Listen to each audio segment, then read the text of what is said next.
순결하는 내용의 말씀을 나누었습니다. 양 같은 제자들을 이리 같은 세상으로 보내시며 하신 말씀입니다. 잘 자란 살찐 양을 배고픈 이리 앞으로 보내는 것은 잡아먹히라고 내어주는 것과 똑같다고 했습니다. 그럼에도 불구하고 제자들은 진리의 복음에 대해서 끝없이 반항하고 냉정하며 이리처럼 잔인한 세상으로 파견하셨습니다. 예수님께서는 제자들이 복음 때문에 온갖 핍박과 거절을 당하고 생명까지 누락질 당할 만큼 위험한 상태에 처하게 될 것을 이미 잘 알고 계셨습니다. 그래서 사람들을 삼가하라, 저희가 너희를 공회에 넘겨주겠고 저희 회당에서 채찍질할 것이고 너희가 나로 말미암아 종족들과 임금들 앞에 끌려갈 것이라고 하셨습니다. 그런데 그런 고난을 허락하시는 이면에는 이는 그들과 이방인들에게 증거가 되게 하려 하기 위함이라는 것입니다. 그리고 그들 앞에서 무슨 말을 해야 할 것인지 걱정하지 말라고 하셨습니다. 그것은 성령에 의해서 할 말이 생각나게 해 주실 것이기 때문입니다. 결국 이 말씀은 세상으로 보내지는 제자들을 주님께서 다 책임져 주실 것이므로 성령에 의지하여 믿음으로 순종하기만 하면 된다는 말씀인 것입니다. 마태복음 10장 24에서 25절의 말씀입니다. 제자가 그 선생보다 또는 종이 그 상전보다 높지 못하나니 제자가 그 선생 같고 종이 그 상전 같으면 좋하도다. 집 주인을 바알세불이라 하였거든 하물며 그 집 사람들이랴. 이제 험지로 떠나는 제자들에게 아주 강력한 메시지를 던지고 계십니다. 먼저 제자와 스승의 관계를 들어 말씀하십니다. 이 말씀을 이해하려면 이 당시 유대 사회의 제자와 스승과의 관계부터 이해해야 합니다. 그 당시 제자의 최고의 목표는 스승처럼 되는 것입니다. 그것이 스승에게는 영광이고 제자들에게는 아주 중요한 개념입니다. 그러므로 스승이신 예수님께서 온갖 욕설과 핍박을 받는다면 제자들 역시 더 큰 핍박과 고난을 받는 것이 스승처럼 되는 것입니다. 그리고 종이 그 상전보다 높지 못하다는 말도 앞 구절과 대꾸를 이루면서 그 내용을 더욱 강조하는 표현입니다. 그러면서 예를 들어 말씀하시는데 유대인들은 예수님께서 귀신을 쫓아내는 것을 보고 귀신의 왕 바알세불을 힘입어 귀신을 쫓아낸다고 악의에 찬 비난을 퍼부은 적이 있습니다. 그렇게 집주인에 해당하는 예수님을 향해서 바알세불이라고 빈정대는 그들의 말을 예로 드시면서 자신을 바알세불로 비난한 그들이 제자들을 향해서는 더욱더 더럽고 악한 이름으로 부르게 될 것이라는 말씀을 하십니다. 그러므로 제자된 자들은 복음을 전하기 위하여 세상 속으로 들어갔다면 그 어떤 수치라도 감수해야 한다는 말씀인 것입니다. 마태복음 10장 26절에서 27절의 말씀입니다. 그런즉 저희를 두려워하지 말라. 감추인 것이 드러나지 않을 것이 없고 숨은 것이 알려지지 않을 것이 없느니라. 내가 너희에게 어두운 데서 이루는 것을 광명한 데서 말하며 너희가 귓속으로 듣는 것을 집 위에서 전파하라. 앞에서 제자들에게 닥칠 여러 가지 고난과 수모에 대해서 말씀하시고 이어서 두려워하지 말라고 하십니다. 그리고 두 가지를 말씀하시는데 먼저 감추인 것이 드러나지 않을 것이 없다고 하십니다.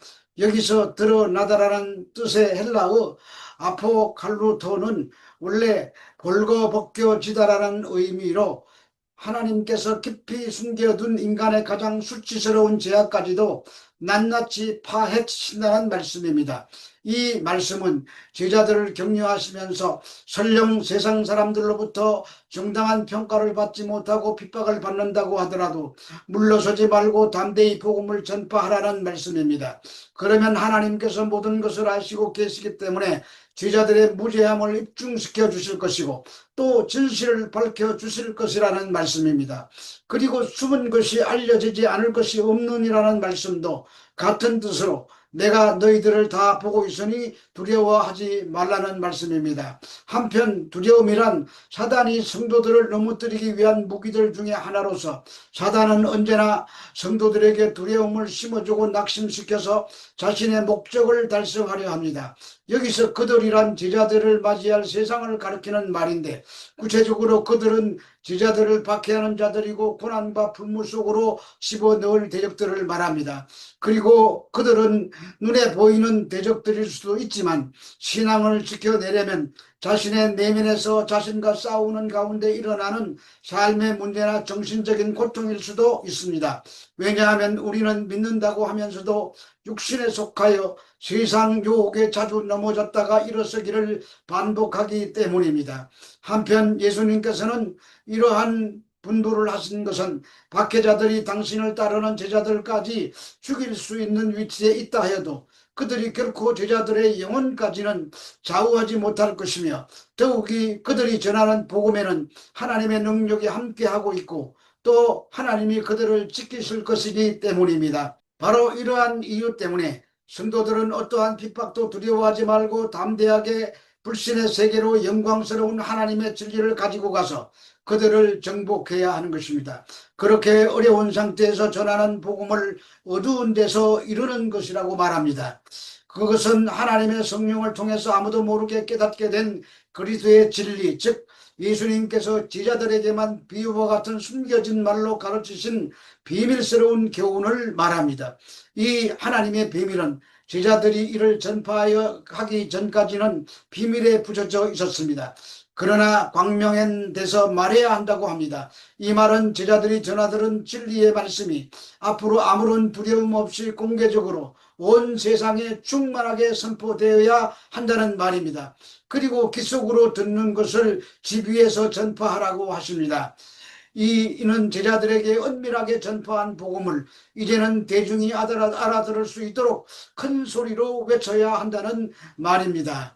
그러기 위해서 집 위에서 전파하라고 하시는데, 이 당시 유대인들의 지붕은 평평했기 때문에 그곳을 기도하고 묵상하는 장소로 사용했습니다.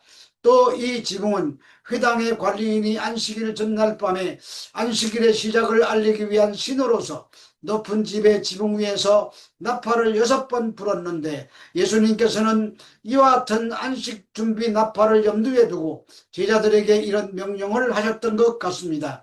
이런 까닭에 예수님은 제자들에게 먼저 은밀히 개인적으로 가르쳐야만 했는데, 제자들은 예수님의 부활 전까지만 해도 그 가르침의 대부분의 내용을 이해하지 못했습니다. 그러나 예수님 부활 이후에 제자들은 마치 저수지에 뚝이 무너진 것처럼 강력한 메시지와 행동으로 공개적인 말씀 선포와 사역에 적극적으로 뛰어들게 됨을 의미하는 말씀입니다.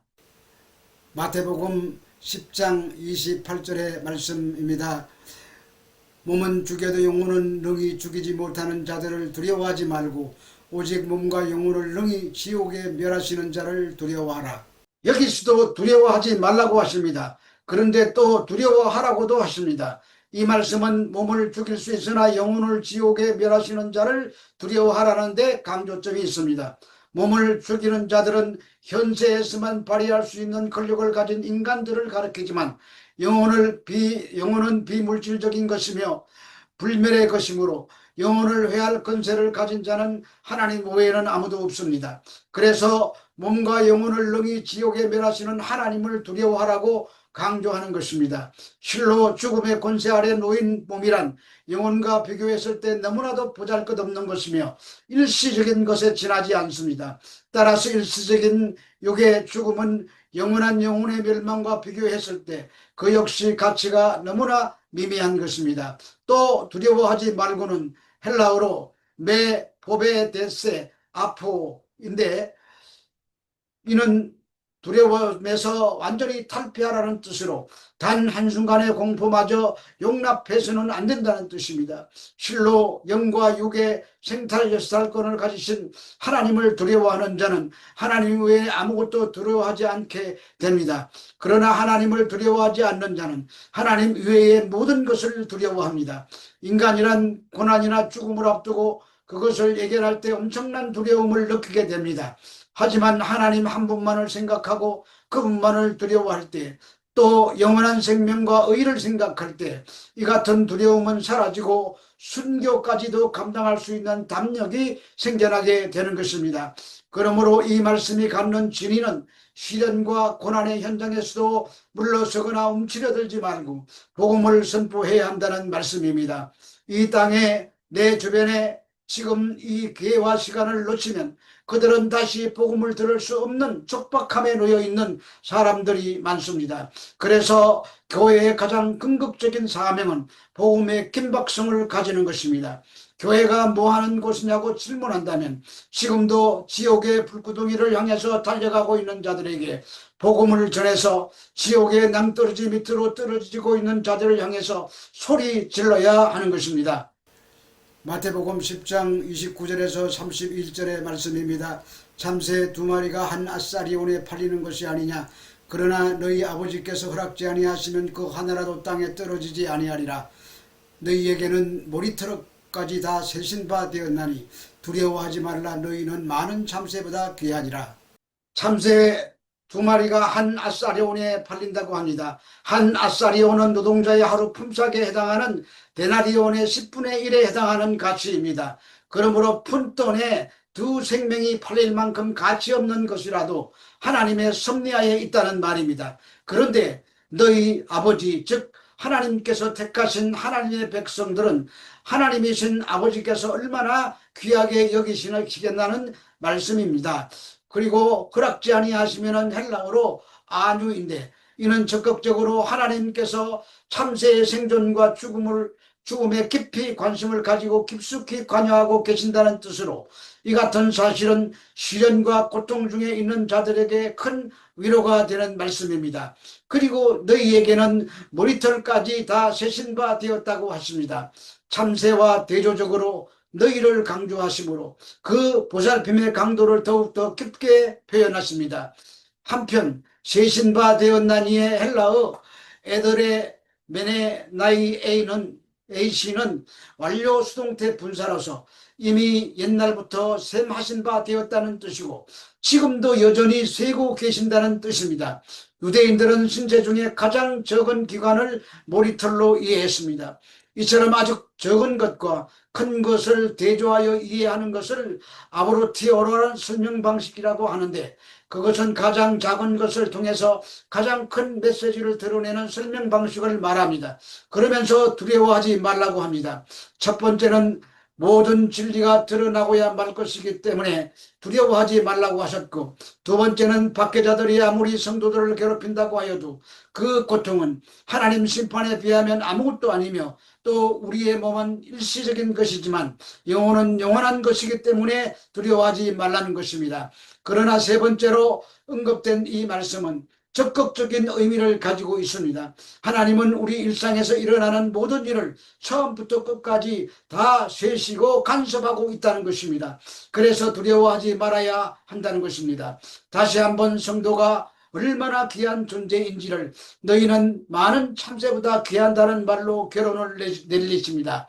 그러므로 하나님의 형상을 입은 하나님의 백성에 대해서 하나님이 무관하시김하게 내버려 두시지도 않을 것이며, 그리스도께서 자신의 피와 생명을 주고 구속하신 한 심령의 그 고귀한 가치를 지닌 너희들은 반드시 책임져 주실 것이므로 어떤 고통이 오더라도 참고 인내하며 하나님 뜻이 무엇인지 믿고 기다려야 할 것이라는 말씀입니다. 이 말씀에 온전히 순종하는 저와 여러분이 되시기를 주 예수 그리스도 이름으로 축원합니다.